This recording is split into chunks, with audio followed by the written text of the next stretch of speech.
Mesdames et messieurs, bonsoir, bienvenue à cette nouvelle édition de votre chaîne privée, la Sahel TV.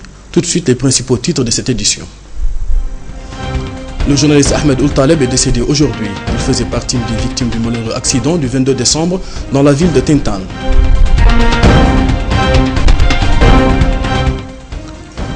Lancement aujourd'hui à Nouakchott d'un atelier sur le programme de valorisation du patrimoine culturel et naturel pour le développement. Journée de don de sang organisée par l'association des diplômés chômeurs mauritaniens.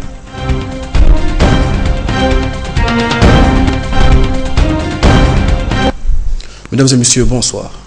Il s'appelle Ahmed Ould Taleb, ce jeune journaliste qui vient de nous quitter. Il faisait partie des victimes du malheureux accident du 22 décembre dans la ville de Tintan. Sérieusement touché, il sera admis à l'hôpital militaire de Nouakchott où il a subi une opération d'urgence. Son évacuation vers la Tunisie a finalement été décidée, mais Ahmed ne supportera pas le voyage. L'avion est obligé de revenir après près de 2 heures de vol. Malgré son jeune âge, Ahmed Ould Taleb a su et a pu marquer la profession qu'il adorait. Son modèle en la matière était naturellement son père, Mohamed Ould Taleb, l'un des premiers journalistes de la radio Mauritanie. Affable et droit, Ahmed a toujours voulu instituer le journalisme d'investigation. Il devait reprendre l'émission qu'il animait sur Sahel TV à partir de ce janvier, mais le destin en a voulu autrement. À sa famille, à ses amis, à toute la profession, Sahel TV présente ses condoléances les plus attristées. Inna lillahi wa inna ilayhi raji'un. Le ministre des Finances, M. Mokhtar Ould Diaye, a supervisé hier dans les locaux de l'École nationale de police la cérémonie de sortie de la 5e promotion de fonctionnaires des douanes nationales. Cette promotion porte le nom de feu caporal Mbarek Ould Bouna, décédé en mission. La promotion est composée de 50 sous-officiers professionnels et 99 agents de douane qui ont suivi une formation de 9 mois à l'École nationale de police visant à les préparer physiquement et professionnellement et à les armer de compétences et expertises nécessaires pour exercer leur mission dans les bonnes conditions. Le ministre des Finances a souligné que la sortie de cette promotion va renforcer les actions entreprises par la Direction générale des douanes en matière de formation professionnelle, d'acquisition de nouveaux équipements et de matériel et d'utilisation des programmes sidoniens les plus performants. C'était en présence du directeur général de la Sûreté nationale et du directeur général des douanes. Donner du sang pour sauver des vies, c'est le titre d'une journée de don de sang organisée par l'association des diplômés chômeurs mauritaniens hier au Centre national de transfusion de sang. Un reportage de Mohamed Mokhtar El Mokhtar. L'association des diplômés chômeurs a organisé mardi matin au Centre national de transfert de sang à Nouakchott une campagne de don de sang. Cette manifestation d'une journée est dédiée aux âmes des martyrs de l'accident de Tintan, Ahmedou Abdelaziz et Cheikh Omar Ndiaye. Les organisateurs de cette journée ont rappelé l'importance du don du sang comme meilleur choix pour aider les personnes malades en général et les plus pauvres en particulier. Aujourd'hui, nous nous sommes réunis ici pour la journée mondiale de don de sang. Le fait de donner du sang, c'est une chose très importante dans la vie puisque c'est donner une vie. Le sang est le don le plus précieux que l'on puisse faire à l'autrui. C'est un don de vie. En décidant de donner votre sang, vous pouvez sauver une vie, voire plusieurs. C'est l'idée sur laquelle ces diplômés qui ne disposent que ce don précieux ont décidé de participer à cette mission noble qui assure le Centre national du transfert du sang. Nous avons des besoins qui augmentent chaque jour par la multiplication et l'apparition de nouvelles structures. Et le sang intervient de façon transversale dans les systèmes de santé. Donc chez les femmes enceintes, dans des opérations à cœur ouvert, chez les malades du cancer, et chez les femmes enceintes qui accouchent et qui saignent. Donc, pour améliorer les indicateurs de la santé, nous avons besoin d'un sang disponible avant que le malade ne soit à l'hôpital. Donc, pour cela, je lance un appel à tous les citoyens de contribuer à la disponibilité de sang par leur don volontaire pour que les malades aient le sang au bon moment. Cette initiative de la part des diplômés chômeurs mauritaniens reflète le haut niveau de responsabilité qui distingue cette frange des jeunes qui ont, malgré leur situation particulière, choisi de participer activement au développement du pays. Avec cet acte noble, l'association des diplômés chômeurs a fait preuve de détermination méritant d'être reconsidérée davantage. SOS Esclaves présente des cas présumés d'esclavage et explique sa démarche. Un reportage d'Idriss Fofana. Ces regards perdus, comme pour s'excuser d'être là. C'est ceux des membres d'une famille qui s'est arrachée à la dure condition servile, quelque part dans la région du tout nouveau département de Nberkit, Lahouesh, Ohod, Sharki. Le père, la mère, les enfants sont présentés ici par l'ONG SOS Esclaves de Boubacar Ould Messoud. C'est une longue histoire qui a commencé le 3 de ce mois, quand un jeune s'est adressé à l'organisation pour se faire aider à récupérer 23 individus, tous membres de sa famille.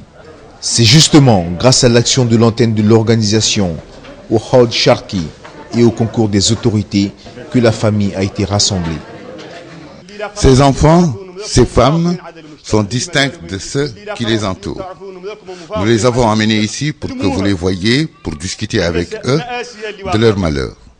Ces gens ont été arrachés de leur maître le 3 du mois après une plainte de SOS Esclaves et grâce à l'aide du parquet et du Wali du Hod Sharki que nous remercions. L'occasion pour Boubacar Ould Messoud de rappeler les principes de son organisation qui n'a pas vocation à aller chez les gens dénicher les cas, mais se contente d'accompagner les plaignants. D'accuser ou de salir un groupe ou une famille. Nous sommes conscients que les inégalités en Mauritanie d'abord sont très nombreuses et que nous sommes une société profondément inégalitaire, comme beaucoup de sociétés africaines et arabes. Le combat mené concerne tout le monde. Une très grave illustration de notre insensibilité et notre ignorance. Nous voulons aujourd'hui éveiller nos compatriotes, surtout nos compatriotes maures, comme on dit, nos compatriotes arabes, parce que ce combat est nôtre, c'est-à-dire est également leur. Ce combat également est le combat des négro-africains, parce que également chez eux, des négro-africains, parce que également chez eux, l'esclavage existe. Le président de SOS Esclaves devait rappeler que les cas exposés ont été traduits devant la justice, mais qu'un juge d'instruction avait décidé de libérer les présumés maîtres. L'action de son organisation avait cependant permis de les reprendre. Il attendait leur jugement. On ne fait pas avoir honte d'être fils d'esclave ou être fils de maître. Nous ne sommes pas responsables de ce que nos pères ou ce que nos mères ont fait. Ces cas sont révélés à quelques semaines de la création des tribunaux spéciaux chargés de traiter les cas avérés d'esclavage. Ce qui entre dans le cadre de la mise en œuvre de la feuille de route élaborée par le gouvernement en vue d'éradiquer toutes les survivances de cette pratique abjecte. L'urgence est à la constitution effective de ces tribunaux pour traiter ces cas. La Mauritanie, comme dans la plupart des pays du Maghreb, n'échappe pas à la pratique du henné. Celui-ci possède beaucoup de significations, symbole de l'amour mais aussi signe de beauté. Il protège aussi contre les maladies. Un reportage de Fatima Tadé. Le henné, cette pratique que la femme mauritanienne utilise depuis des siècles, fait partie de la grande tradition. Elle l'utilise à l'occasion de fêtes, de mariages et même pour des soins de beauté et de finesse chers aux femmes de ce pays. En effet, l'application du henné sur les mains et les pieds est un élément du maquillage de la femme mauritanienne. La demande monte pendant la saison d'hivernage et les jours de fête, période préférée pour les noces, mais aussi à l'occasion des grandes cérémonies sociales ou politiques comme les jours de baptême, les campagnes électorales ou même les grandes invitations. C'est le henné traditionnel qui est le plus demandé actuellement, notamment pendant les jours des fêtes. Le prix augmente jusqu'à 8 000 à 15 000 ouguiyas. Les autres jours, les prix baissent jusqu'à 3 000 à 4 000 ouguiyas, bien que certaines femmes font ça à titre gratuit ou à un prix symbolique pour des amis et des proches. C'est un service sollicité par des femmes mauritaniennes. C'est pour cela que le métier d'application du henné est pratiqué par un grand nombre de femmes, généralement issues de la caste des forgerons, connues pour leur habileté dans le décor et le traçage des figures géométriques. Les salons de henné sont de plus en plus nombreux dans les grandes villes où le pouvoir d'achat est plus élevé et plusieurs femmes spécialistes exercent souvent dans le même local. Maintenant, le travail est devenu moins avantageux car les matières premières sont devenues très chères, les lames, les scotch et meissou, ce qui rend notre travail moins rentable. À part ça, les clientes ne manquent pas. Aujourd'hui encore, comme par le passé, le hinné est une source d'inspiration pour les poètes et la sagesse populaire. Nombreux sont les poèmes chantant la magie du hinné et la sublime beauté de la femme qui le porte. Prévu initialement à Ouadane dans le cadre du Festival des villes anciennes qui a été reporté, l'atelier du lancement du programme de valorisation du patrimoine culturel et naturel pour le développement a été finalement lancé ce matin à Nouakchott. Compte rendu de cette première journée avec Memouna Salek.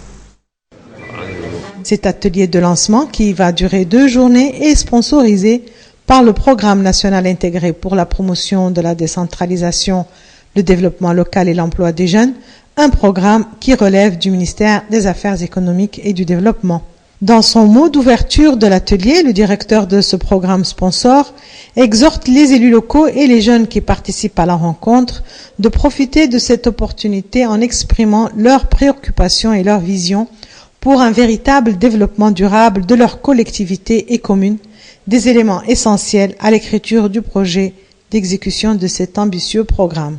La ministre de la Culture et de l'Artisanat, qui donne le coup d'envoi de ce programme, a insisté sur son caractère participatif qui va de la conception à l'exécution, ce qui, selon elle, garantit la prise en compte de toutes les dimensions sociales et économiques de ce programme intégré de développement local. Le maître d'œuvre du programme, qui est le directeur du patrimoine au ministère de la Culture, nous explique le contenu du présent atelier. Ce programme est aujourd'hui donc lancé et il est accompagné par un atelier qui va permettre aux élus parlementaires, élus locaux et sociétés civiles pendant 2 jours de se concerter sur les modalités de mise en œuvre de ce programme. Chacun et chacune ont le droit aujourd'hui, pendant 2 jours, de donner son avis, de permettre son attente d'être vue et vécue pour que, ensemble, nous réalisons, Inch'Allah, d'ici 2 mois, un projet de développement de ce programme. 16 maires participent à l'atelier et viennent des 4 communes déjà classées patrimoine mondial, en plus des 11 communes qui abritent des sites classés comme patrimoine national. Parmi ces 16 communes invitées figure la commune de Ouadane, qui possède déjà sur ses territoires la célèbre ville ancienne classée patrimoine mondial et le non moins célèbre site naturel de Galberichat, qui va certainement bénéficier du nouveau programme en devenant un site naturel protégé. Le maire de cette ville nous parle des attentes de sa commune par rapport au programme de valorisation du patrimoine culturel et naturel. Les populations locales fondent un espoir très important sur le développement de la Muqata'a, qui renferme des réserves culturelles inestimables, dont entre autres le site de Galberichat, qui est un patrimoine extraordinaire connu à travers le monde, et nous demandons à ce qu'il soit classé comme tel par les autorités et qu'il soit développé et qu'il devienne une aire protégée. Représentée par 16 organisations dans cet atelier, la société civile, elle aussi, exprime ses attentes. L'objectif pour nous, comme organisation, est de contribuer à cette dynamique de développement local et de travailler sur l'implication des populations, sur le retour, sur la création d'activités nouvelles par rapport à ça et créer la dynamique qui permet ça, en soutien à l'État et au secteur privé aussi qui doit jouer un rôle dans cette démarche-là. Après avoir entendu les attentes des différentes parties prenantes, nous reviendrons donc demain pour vous présenter les avis et propositions recueillis par les experts qui devront travailler sur le projet de développement de ce programme. Nous passons à la page internationale de ce journal en bref et en images avec Alia Abbas. Les Centrafricains ont voté aujourd'hui pour désigner leur président et ses députés, une étape importante censée les sortir de 3 ans de violence intercommunautaire qui ont entraîné les pays dans une crise sans précédent. À Bangui, la capitale, de nombreux bureaux ont ouvert avec retard, notamment dans l'enclave musulmane du PK5, où les opérations ont débuté au milieu de la matinée. En l'absence de sondage d'opinion, il est difficile de prédire qui emportera la victoire. L'Organisation mondiale de la santé a annoncé hier que la Guinée était désormais exempte de la transmission du virus Ebola, une période de 42 jours, soit 2 fois la période d'incubation. C'est en effet écroulé depuis que la dernière personne infectée a été testée négativement pour la seconde fois. Le dernier patient connu, in fine, au centre de traitement d'Ebola des Médecins sans frontières, à Conakry, où sa mère a succombé au virus, a été déclaré guéri le 16 novembre. Cette épidémie d'Ebola, la plus grave depuis l'identification du virus en Afrique en 1976, a fait plus de 11 300 morts sur quelques 29 000 cas recensés. D'après l'OMS, ce bilan est toutefois sous-évalué. En présence d'une demi-douzaine de chefs d'État de la région, le nouveau président burkinabé Roch Marc Christian Kaboré a prêté serment mardi. Son élection le 29 novembre dernier a mis fin à une année de transition politique. Ancien baron du régime de l'ex-président Blaise Compaoré, Roch Marc Christian Kaboré a prêté serment en tant que président du Burkina Faso. Son investiture met fin à une transition d'une année qui a suivi la chute de Blaise Compaoré. Son élection au premier tour avec 53,46% des voix avait été saluée par la communauté internationale. Son principal rival, Zéphrin Diabré, arrivé deuxième avec 29,62% des suffrages. Tout comme les autres perdants du scrutin, s'étaient empressés de reconnaître sa victoire. La police turque a indiqué avoir interpellé 2 djihadistes présumés de l'organisation État islamique, qui avaient planifié pour les festivités du Nouvel An 2 attaques suicides dans un quartier animé de la capitale Ankara. 2 membres présumés de l'organisation État islamique soupçonnés de préparer un double attentat suicide à Ankara, la capitale de la Turquie, pendant les fêtes de fin d'année, ont été arrêtés aujourd'hui par la police turque. Ces arrestations interviennent alors que les forces de l'ordre demeurent en état d'alerte maximale depuis l'attentat meurtrier commis dans la capitale et que d'autres pays comme la Belgique, l'Autriche et la Suisse font face à des menaces terroristes. Voilà ce qui met fin à cette édition que j'ai eu le plaisir de vous présenter. Retour sur les principaux titres. Le journaliste Ahmed Taleb est décédé aujourd'hui. Il faisait partie des victimes du malheureux accident du 22 décembre dans la ville de Tintan.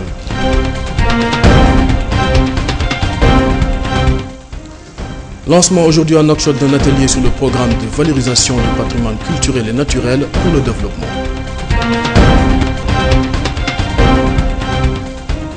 Journée de don de sang organisée par l'association des diplômés chômeurs mauritaniens.